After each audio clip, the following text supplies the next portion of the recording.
Bonjour à toutes et à tous, c'est un plaisir de vous retrouver pour cette troisième présentation de cette première série. Nous avons essayé, dans ces deux présentations précédentes, de démêler la pelote et d'enquêter sur nos origines pour savoir ce qu'il en était. Et nous avons pu découvrir, contrairement aux apparences, les nombreuses traces du monothéisme à travers de nombreuses civilisations. Nous avons pris cette image du crash test que l'on utilise pour tester la fiabilité d'une voiture lors d'un choc frontal. Et la question pertinente que l'on peut se poser, est-ce que ce livre, la Bible, est un livre fiable qui passe tous les tests du crash test? Et est-ce que nous pouvons réellement nous appuyer sur ce livre comme un livre d'histoire, un livre qui raconte nos origines? Nous avons pris également cette image au travers de l'expérience de Frédéric II de Hohenstaufen qui a voulu connaître quelle était la langue originelle. Et au travers de cette expérience avec ses bébés, et nous avons pu constater que le fait qu'ils soient privés de contact, d'affection, d'amour, ce test a pris fin tragiquement par la mort de ces bébés. Alors, la question que l'on peut se poser, c'est pourquoi ne pas transposer ce que Frédéric II a essayé de connaître avec cette langue originale au travers de l'étude des civilisations et au travers notamment de la croyance originelle. Qu'est-ce que les peuples croyaient au tout début? Quelle était la croyance première de ces peuples? Était-ce, comme aujourd'hui on veut nous le présenter, l'animisme, le culte des ancêtres, le contact avec les esprits, suivi du polythéisme et enfin, longtemps après, le monothéisme, ou est-ce qu'il y a une réalité tout autre? Le schéma, la conception évolutionniste des choses a amené le monde à rentrer dans cette compréhension de l'animisme suivi du polythéisme et enfin du monothéisme avec une hiérarchie des choses qui se sont mises en place par cette compréhension des éléments et avec cette compréhension évolutionniste de l'origine de la vie. Nous avons vu à travers Andrew Lang, disciple de Taylor, qui va suivre une voie nettement différente de celle de son maître. Lang va se mettre à examiner les archives des chercheurs itinérants qui avaient documenté de manière méticuleuse leurs observations des différentes cultures et il va découvrir que contrairement au modèle évolutionniste naturaliste, les archives de certaines des cultures les moins développées qui avaient été documentées par ces voyageurs contiennent des éléments de monothéisme comparables à ceux du Dieu de la Bible. Et Lang va devenir en quelque sorte l'un des premiers défenseurs de ce qu'on appelle le monothéisme originel. Alors, une croyance répandue, acceptée sans esprit critique, veut que l'Afrique ne connaisse pas Dieu, ou du moins pas le véritable Dieu, le Dieu de la Bible, Yahweh, avant l'arrivée des missionnaires sur le continent. Donc ça sous-entend que ce sont les Européens qui ont enseigné l'existence de Dieu aux Africains. Et ça implique également que jusqu'à l'arrivée de ces Européens, les Africains n'avaient aucune notion de création, de rédemption ou de Dieu. Alors, est-ce que cette idée repose sur une observation précise des croyances de ces populations, de leur culture? Est-ce que cela repose sur une documentation fiable que l'on peut aujourd'hui confirmer? S'agit-il d'un mensonge fabriqué de toutes pièces pour justifier l'asservissement et la déshumanisation d'un peuple? C'est une question qui est importante. Paul Radin, qui est anthropologue et universitaire américain, s'est spécialisé sur l'étude des Indiens d'Amérique et il va déclarer que dans son ouvrage sur l'homme primitif en tant que philosophe, les ethnologues se sont complètement trompés. Des données précises recueillies par des spécialistes compétents ont remplacé ces exemples plutôt vagues que de nombreux peuples primitifs croient en un Dieu créateur suprême. Personne ne le nie sérieusement aujourd'hui. On a vu dans la présentation précédente de nombreux exemples en Amérique, Amérique du Sud, Amérique du Nord avec les Indiens d'Amérique, comment leur croyance était ancrée dans cette conception d'un Dieu unique, d'un Dieu créateur.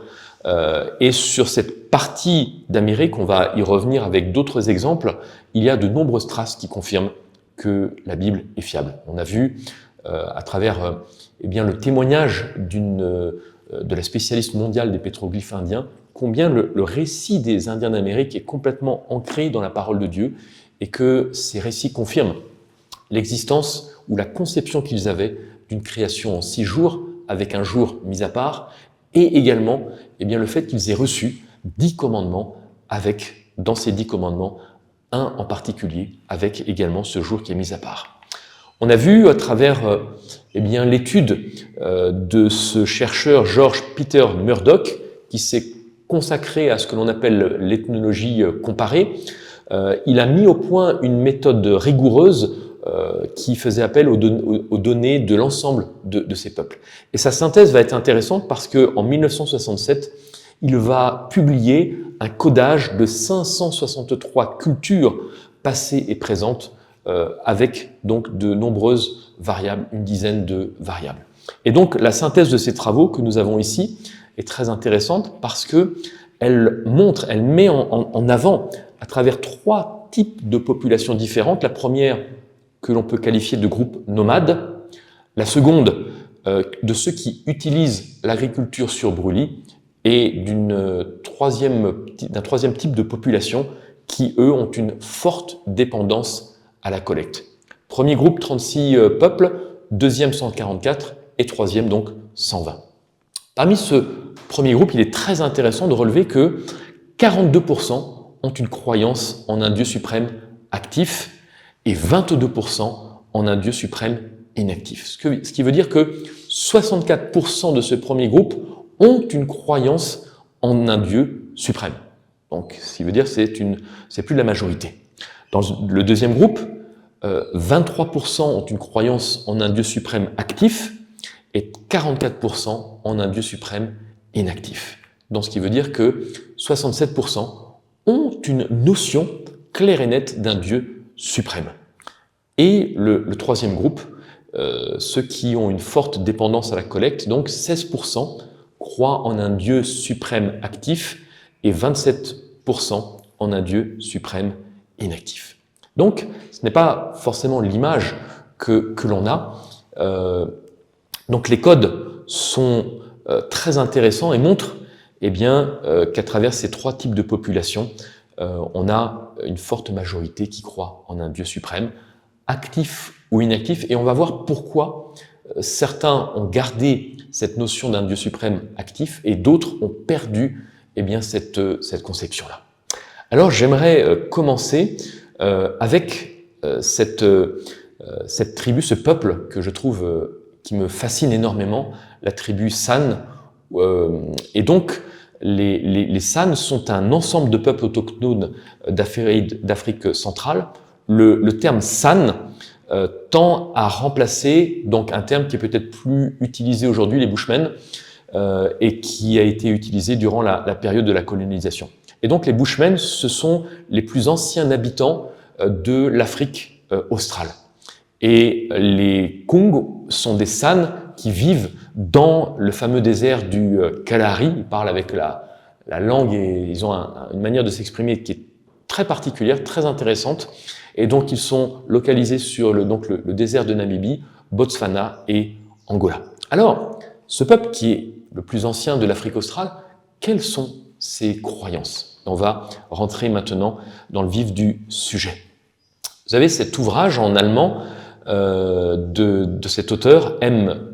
Gusind, qui va déclarer, donc l'auteur présente dans cet ouvrage des citations textuelles de Bushmen, Kung, et les compare aux opinions des chercheurs anciens contemporains qui ont mené des recherches dans ce domaine.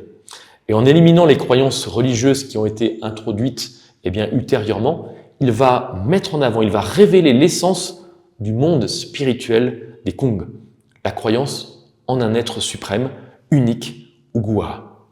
L'étude montre clairement que les croyances et pratiques bantoues, typiques, donc magie, animisme, culte des ancêtres, crainte des esprits, chamanisme développé, sont soit totalement absentes chez les Kung, soit présentes de façon très modérée. Et ce n'est pas forcément ce à quoi on s'attendrait parmi ce peuple qui est le plus ancien.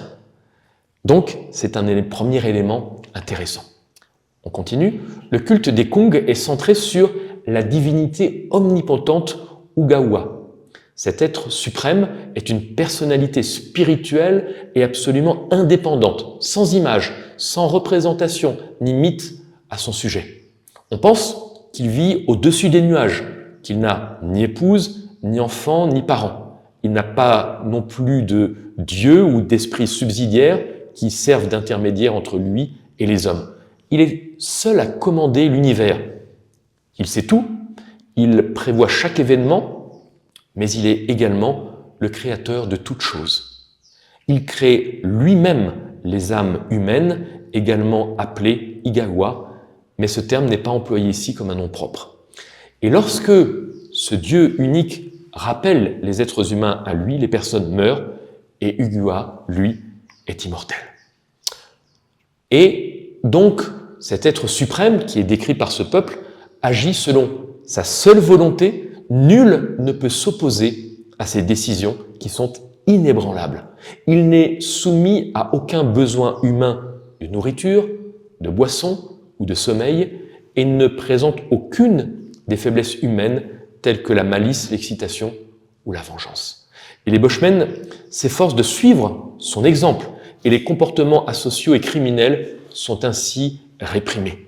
Ugawa est vénéré de manière personnelle et privée par l'accueil attentif et le consentement éclairé à tout ce qu'il adresse à chaque être humain. Voici donc ce premier exemple tiré des Bushmen.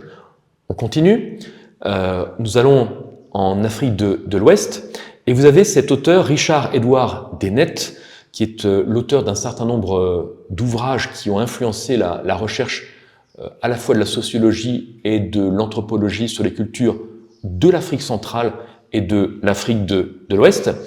Et donc, il va écrire cet ouvrage, At the Back of the Black Man's Mind. Et en 1906, page 68, en parlant de l'Afrique de l'Ouest, voici ce qu'il déclare. Que devons-nous déduire de l'état actuel des choses? L'idée de Dieu est-elle une lente émergence du fétichisme? N'est-ce pas plutôt que le peuple a presque perdu la connaissance de Dieu que possédaient autrefois leurs ancêtres? Exactement. D'après la longue étude que j'ai menée sur ce peuple, tel est assurément le cas. Et cette superstition appelée fétichisme est une excroissance imposée à la connaissance plus pure qu'ils possédaient jadis. Cet élément est un élément très important, très intéressant, parce que on voit qu'à travers une étude de terrain, eh bien cet auteur va montrer que le fétichisme, au lieu d'être à l'origine même de la croyance, est une excroissance, c'est-à-dire quelque chose qui s'est développé après la conception qu'ils avaient eh bien, d'un monothéisme originel, la conception qu'ils avaient d'un Dieu suprême. Vous avez également cet autre chercheur, donc Ninian Smart, écrivain, éminent enseignant universitaire écossais, pionnier dans le domaine des études religieuses laïques. En 1984, il va publier cet ouvrage, L'expérience religieuse de l'humanité. Il déclare, page 33, « Dans la plupart, sinon la totalité des cultures indigènes d'Afrique, il existe une croyance en un esprit suprême qui règne sur les esprits et les dieux inférieurs ou les guides. Il gouverne les forces naturelles, réside dans les cieux, est inexplicable, crée les âmes, les hommes et toutes choses. » Autre ouvrage, cette fois-ci en allemand, 1777, de cet auteur Oldendorp, l'histoire de la mission des frères évangéliques des Caraïbes, de l'île des Caraïbes, de Saint Thomas, etc., etc. Et donc, voici ce qu'il déclare. J'ai relevé ici et là des récits vagues et déformés concernant la destruction de l'humanité suite au grand déluge. Plusieurs Wadjé m'ont confié avoir entendu parler chez eux d'un déluge général qui aurait anéanti toute l'humanité si elle ne s'était pas réfugiée sur la plus haute montagne. Chez les Kassanti, il existe une tradition selon laquelle Dieu infligera de nouveau à l'humanité un tel déluge en guise de châtiment. Les Kanga et les Luango, quant à eux, perpétuent une tradition évoquant l'extermination générale de l'humanité, non pas causée par les eaux, mais par l'effondrement du ciel, après que tous les êtres humains eurent été ensevelis sous les décombres. Dieu fit naître une nouvelle humanité. On voit que ce récit d'un déluge universel, aujourd'hui, est quelque chose que l'on peut trouver sur tous les continents, à travers tous les peuples. Et aujourd'hui, c'est plus de 1000 récits du déluge qui sont recensés. Et nous allons voir ça dans une prochaine conférence. Alors, nous avons ici un exemple avec ce missionnaire morave, donc Olderdorp, dont nous venons de citer un passage, et avec la Côte d'Ivoire et le Ghana. Il va consigner donc une tradition relative au déluge rapportée par les Africains qui ont été réduits en esclavage et emmenés dans les Caraïbes, déportés dans les Caraïbes. Quant à leur origine, Olderdorp va les désigner sous le nom de Watié, en référence aux locuteurs d'une langue GBE. Voilà, c'est un groupe linguistique qui était parlé dans le sud-est du Ghana, Togo, Bénin et dans le sud-ouest du Nigeria. Un exemple intéressant que nous pouvons également avoir avec l'Ouganda. Les Bunyoro d'Ouganda utilisent l'expression « le ciel s'effondre », qui désigne très probablement une forte pluie et une inondation. Voici ce que l'on peut trouver à travers cette citation. Autrefois, racontent les Bunyoro, la terre était peuplée de nombreux êtres humains. Ils ne mouraient jamais, mais vivaient éternellement. Et lorsqu'ils devinrent arrogants, Dieu qui guide l'histoire des hommes se mit en colère et précipita le ciel sur la terre et extermina tous les hommes. Mais pour que la terre ne soit pas désolée, Dieu envoya un homme et une femme du ciel. Autre exemple, avec le Dahomey et le Bénin, avec l'un des principaux clans, l'un des principaux peuples, donc le peuple Fon du Dahomey au Bénin, étaient appelés les enfants de Golo. Et l'histoire de ce clan est étroitement liée à celle d'un grand déluge. Voici ce qu'il raconte. On dit que le berceau de ce clan se situait à l'origine dans la région de Tofo, où coule une rivière sacrée. Un jour, cette rivière déborda et l'inondation qui s'ensuivit causa de grands ravages dans la région environnante.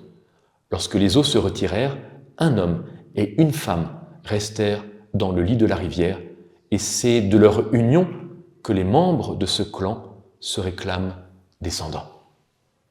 Donc, c'est un récit intéressant qui montre que cette histoire d'un grand déluge, d'une inondation, s'est transmise de génération en génération.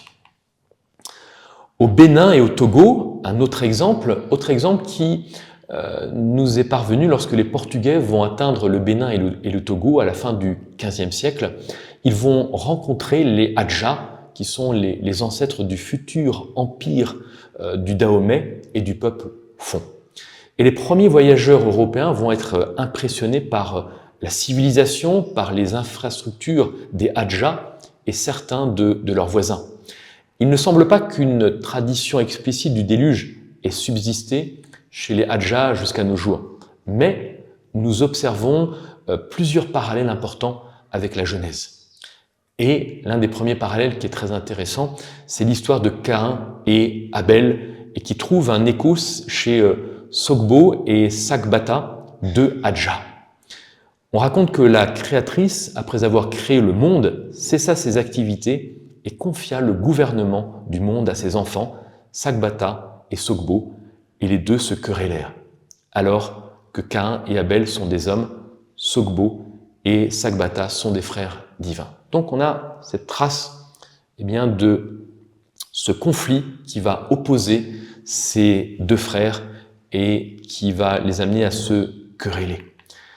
Sagbata est le dieu de la terre et de la fertilité. Sogbo, donc le frère cadet, est le dieu cruel du tonnerre, de la foudre et du feu. Une rivalité acharnée s'ensuivit. Alors le Créateur demanda aux deux frères de descendre sur terre.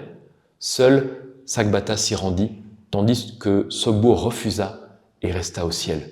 C'est pourquoi les habitants de la terre firent de Sagbata leur roi. Pendant ce temps, Sogbo retint l'eau sur terre et envoya des incendies et des éclairs, causant de grandes morts et des dévastations. Cela dura plusieurs années. Par un message divin, appelé Fa, venu du ciel, le peuple informa Sagbata de la raison du manque de pluie. On annonça aussitôt à Sagbata qu'un différend opposait deux frères, tous deux avides de la même chose, et que l'aîné devait se soumettre au cadet pour parvenir à une réconciliation. Quelle fut la réponse de Sagbata? Le ciel était désormais trop loin et il n'avait plus la force de s'y hisser. Que faire? Les hommes lui conseillèrent d'envoyer l'oiseau Wututu, le grand ami de Sogbo. Ils insistèrent. Quand Wututu montera là-haut pour parler à Sogbo, Sogbo ne pourra jamais lui résister. Donc on trouve ici un parallèle très intéressant avec la colombe de Noé, un souvenir précis de cet événement qui est relaté dans le livre de la Genèse, et de même que Noé va envoyer cette colombe qui va revenir avec une feuille d'olivier, preuve que le déluge touchait à sa fin, l'oiseau Wututu va être envoyé pour apaiser les ravages causés par Sogbo. Ainsi, Wututu fut envoyé à Sogbo pour lui annoncer que son frère Sagbata lui avait cédé l'univers. Il accueillit l'oiseau avec bienveillance et fit tomber la pluie sur la terre. Et nous avons cette citation. Sogbo dit à Wututu de retourner sur terre et qu'avant même d'atteindre la terre, il verrait ce qui allait se produire. Wututu s'envola vers la terre et lorsqu'il fut arrivé à mi-chemin entre le ciel et la terre, une grande pluie commença à tomber. Eido Wedo, le serpent, est une divinité vaudou, mais n'appartient pas à la famille des dieux. On dit qu'il n'est pas le fils du grand Maou, car Eido existait avant tous les enfants de Maou, avant Sogbo. On dit qu'Eido Wedo est venu avec le premier homme et la première femme du monde. Donc on a également un récit très intéressant qui nous relie avec cette apparition de ce serpent qui est une divinité vaudou comme par hasard et qui va introduire le mal dans le monde. Lorsque la créatrice créa le monde, elle avait Eido Wedo à son service. Partout où allait la créatrice, Eido Wedo l'accompagnait. C'est pourquoi la terre est telle que nous la voyons. Elle est sinueuse, elle présente des hauts et des bas. Tel est le mouvement du serpent Eido Wedo. Là où Maou et Eido Wedo se reposaient, il y avait des montagnes. Donc on voit que dans certaines peuplades, on a gardé un récit très très proche de ce que nous pouvons trouver dans la Bible, et dans d'autres, il y a eu des mélanges avec plusieurs récits, mais on voit une trace et une origine qui remonte au récit que nous pouvons trouver dans la Genèse. Maintenant, lorsque nous allons au Burkina Faso et en Côte d'Ivoire, nous avons deux peuples intéressants, les Mandés et les Mossi, qui sont deux puissantes tribus d'Afrique de l'Ouest et qui racontent le déluge de la manière suivante. Au commencement du monde, il y avait un homme, sa femme et ses enfants. Cet homme cultivait ses champs et gagnait beaucoup de millets. Il était très généreux et nourrissait tous les animaux et les oiseaux qui passaient. Or, il n'y eut plus de millets. Sa femme et ses enfants le quittèrent car il avait trop dilapidé ses biens.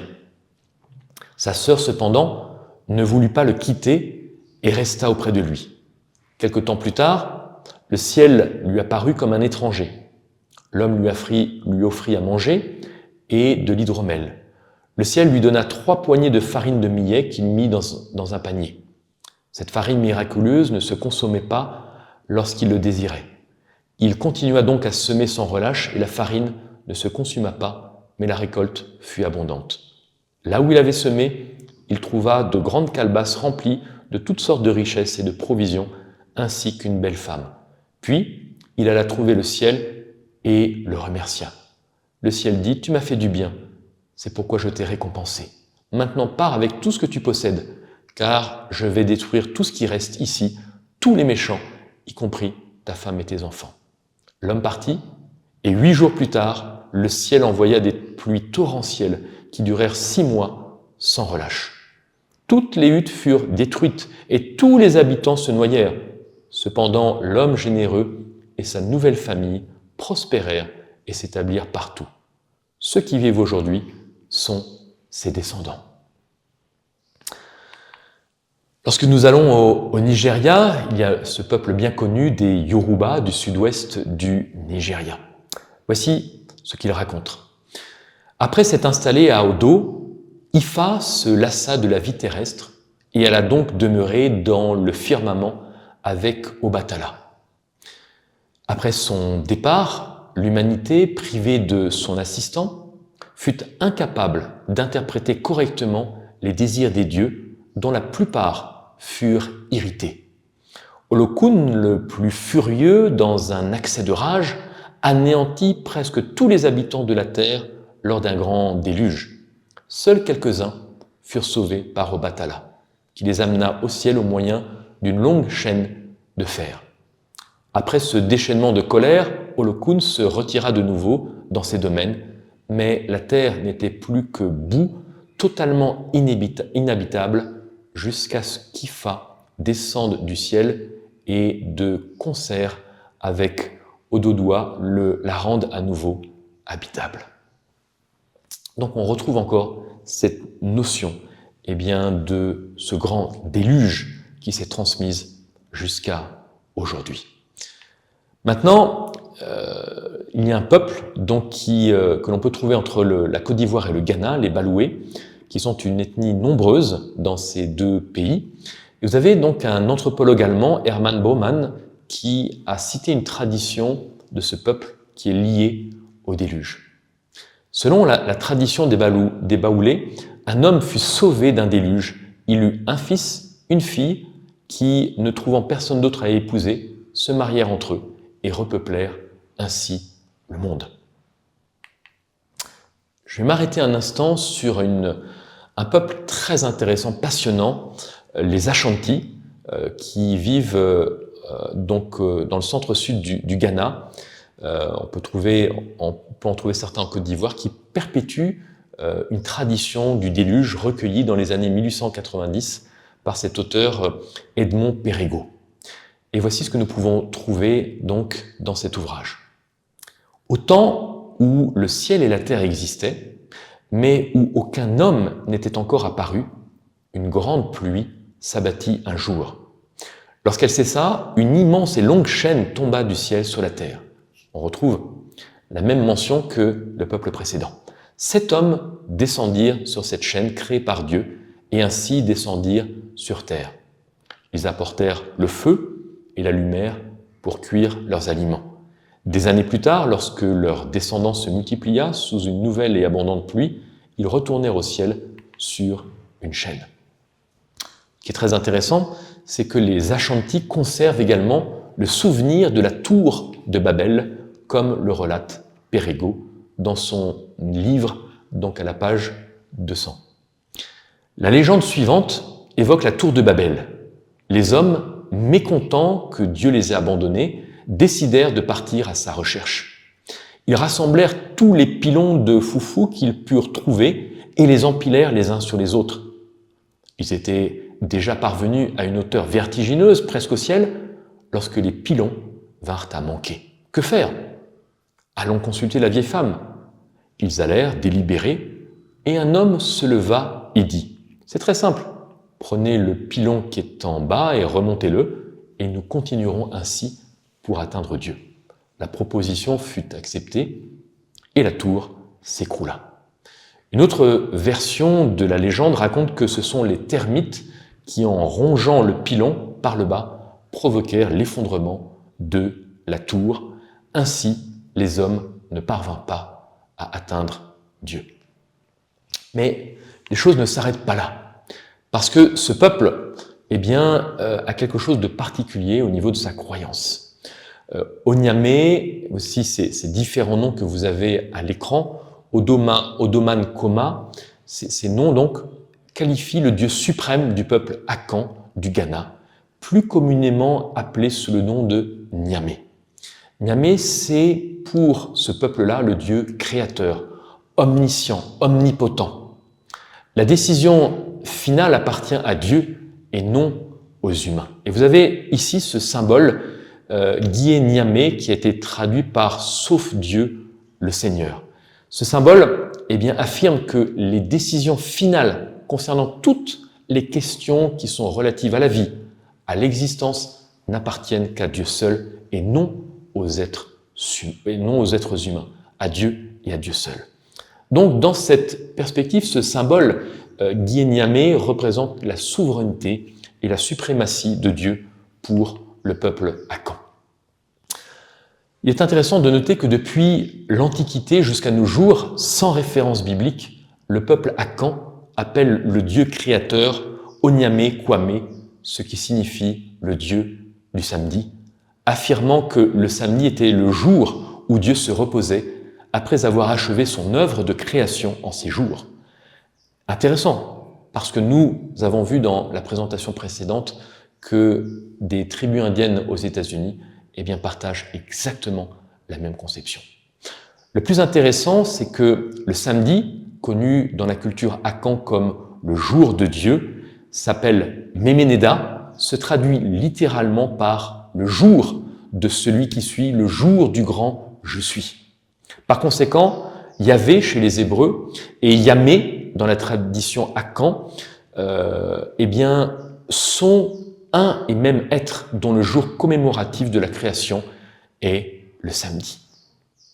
Vous avez ici, dans le calendrier Akan actuel, tous les jours de la semaine. Et donc, le jour en français, le jour en Akan, dans la langue Akan, est la traduction littérale. Il est intéressant de noter que Memeneda signifie textuellement donc le jour du grand je suis ou l'anniversaire du Dieu suprême ou du Dieu céleste. Ainsi donc, à travers l'essence même de ce mot Memeneda, le but de Dieu était qu'il puisse rencontrer une fois par semaine l'être humain et que ce jour soit comme un anniversaire, la célébration de la création. Que savait l'Afrique de Dieu ? Nous pouvons voir que l'Afrique connaissait Dieu, connaissait ce Dieu unique. Il ne s'agissait pas de la connaissance d'une déesse grenouille ou d'un dieu de pierre, comme cela a été véhiculé par les stéréotypes, les conceptions d'autres peuples sur la religion africaine, et qui malheureusement ont été perpétuées par certains qui prétendent connaître l'Afrique. Non, nous parlons ici de la connaissance du véritable Dieu de la création. Nous parlons de la connaissance du Dieu d'Adam, de Cam et de Melchisédek. La connaissance du Dieu qui se décrit lui-même dans Exode 34 comme l'Éternel, le Dieu miséricordieux, compatissant, lent à la colère et riche en bonté et en fidélité. Et cette conception de ce Dieu était présente sur ces terres de l'Afrique. Le Dieu d'Abraham, le Dieu d'Isaac et de Jacob, que les Juifs appellent Yahweh, que les Ghanéens appellent Yamé, orthographé Nyame ou Yamé, était précisément le Dieu des Africains. Ce même Dieu de la Bible était et est encore le Dieu que le peuple Akan connaissait et adorait dans les temps anciens. Vous avez ce chercheur, John Mbiti, dans cet ouvrage publié en 1969 et dans un autre publié en 1970, et il va synthétiser un petit peu les croyances des peuples africains. Donc les religions primitives d'Afrique révèlent unanimement un monothéisme explicite. Et donc ce spécialiste reconnu des religions africaines écrivait à propos des 300 religions traditionnelles. Dans toutes ces sociétés, sans exception, on conçoit Dieu comme l'être suprême. Cela vaut également pour d'autres religions primitives dont beaucoup vénèrent un Dieu suprême ou un Dieu céleste, témoignant ainsi d'un monothéisme fondamental. Autre livre intéressant, Les origines africaines du monothéisme. Ce livre est passionnant et voici ce que nous pouvons y trouver. Les attributs moraux constituent la troisième catégorie des attributs divins africains. Ils incluent la croyance que Dieu est bon, juste, miséricordieux, fidèle, saint, droit, aimant, bienveillant. Tous ces attributs reposent sur l'expérience vécue par les peuples lors de leur rencontre avec ce Dieu unique, créateur de l'univers. Dire que Dieu est bon est souvent un euphémisme, car sa bienveillance envers l'humanité est telle que les mots ne sauraient l'exprimer pleinement. Les Bakongo disent à une personne d'humeur maussade « Réjouis-toi, Dieu ne fait jamais de mal à personne ». J'aimerais terminer avec un exemple, l'histoire de ce peuple, les Gédéos, qui est un peuple que l'on peut trouver, qui se localise sur cette partie que vous avez ici, en Éthiopie. Très loin, dans les collines du centre-sud donc de l'Éthiopie, habite ce peuple donc, qui est constitué de plusieurs millions de planteurs de café, qui, bien qu'ils soient divisés en tribus très différentes les unes des autres, eh bien, partagent la même croyance en un être bienveillant qu'ils appellent Magano et qui est pour eux le Créateur tout-puissant. L'une de cette tribu, eh bien, ce sont ces fameux Gédéos. Et vous allez voir que leur histoire est passionnante. En réalité, sur les quelques 500 000 membres que compte la tribu, peu d'entre eux priaient Magano, ce Dieu unique. Et à première vue, il semblait plus soucieux d'apaiser un esprit mauvais du nom de Shaitan. Vous voyez la similitude des mots Shaitan et Satan. Et on va voir pourquoi il le faisait. Pourquoi se faisait-il qu'il priait Shaitan, qu'il faisait monter des prières à Shaitan et qu'ils avaient pour Magano tant de craintes respectueuses, mais qu'ils n'avaient pas de contact direct avec lui. Et voici la réponse qu'ils vont faire. Nous sacrifions à Shaitan non parce que nous l'aimons, mais parce que nous n'avons pas de relation assez étroite avec Magano pour nous permettre d'en finir avec Shaitan.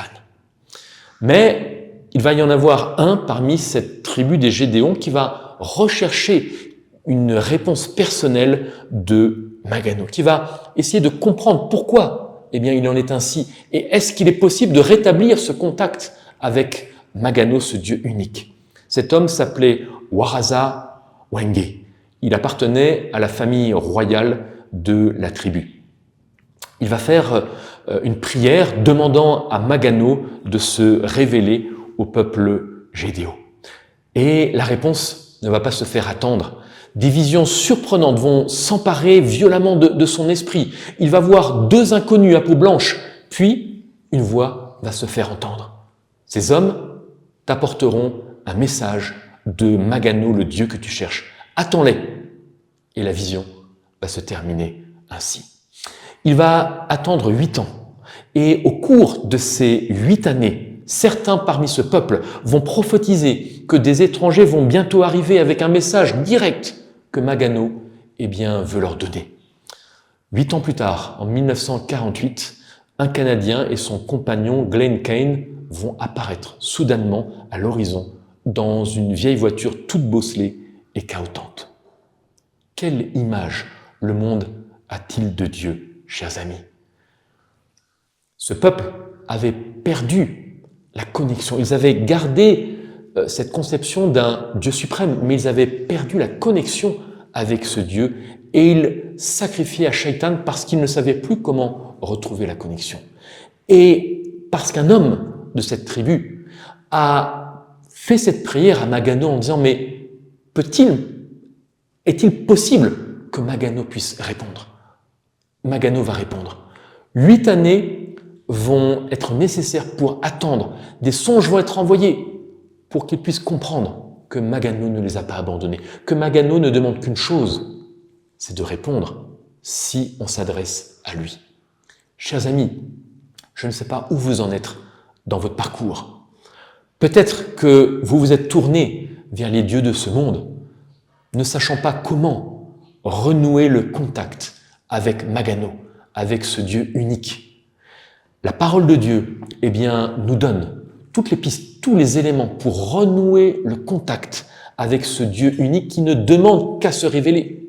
Et nous allons voir lors de nos prochaines présentations comment renouer le contact, comment avoir un lien très fort avec ce Dieu unique et comment ce Dieu unique ne demande qu'une chose, c'est rentrer dans notre vie et nous sortir de la situation dans laquelle nous sommes pour que nous puissions non seulement être guéris, mais que notre vie devienne une vie remplie de paix, remplie de joie, une vie que nous puissions vivre en abondance. Parce que lorsque Magano rentre dans notre vie, cela change complètement la perspective. Que le Seigneur vous bénisse, que le Seigneur vous accompagne dans votre cheminement et que vous puissiez vous aussi faire comme ce peuple Gédéo, la découverte ou la redécouverte de ce Dieu unique qui veut se révéler dans votre vie. Que le Seigneur Dieu vous bénisse. À bientôt.